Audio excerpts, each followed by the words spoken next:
Nous refusons d'être la génération des cheminots qui verra s'éteindre le service public ferroviaire.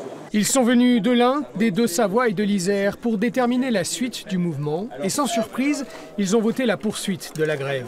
Un seul vote blanc pour 132 votants.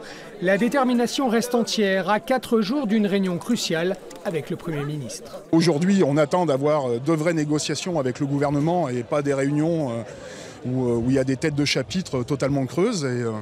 Et on attend d'avoir un vrai débat sur le ferroviaire parce que ça nous semble important. Et ce message, ils sont allés le porter à la direction régionale de la SNCF à grand renfort de sirènes et de fumigènes. Pour les cheminots, la question de la reprise intégrale de la dette de la SNCF doit être un préalable à toute négociation. La dette, elle date déjà depuis plusieurs années et elle a été amplifiée du fait que l'État a demandé à la SNCF de construire des lignes nouvelles. Si la dette n'est pas reprise, aujourd'hui par exemple, c'est 1,7 milliard par an d'intérêts qui sont payés par les banques. Donc automatiquement, on ne pourra pas avoir un service public ferroviaire digne de ce nom.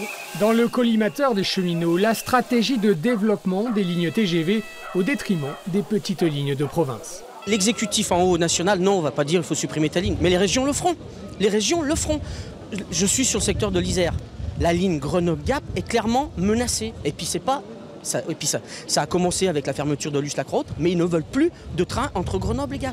Et oui, toutes les petites lignes qui desservent les petits villages et compagnie sont menacées. Si les discussions échouent avec le Premier ministre lundi prochain, les syndicats ont prévu d'organiser une journée SNCF morte le 14 mai.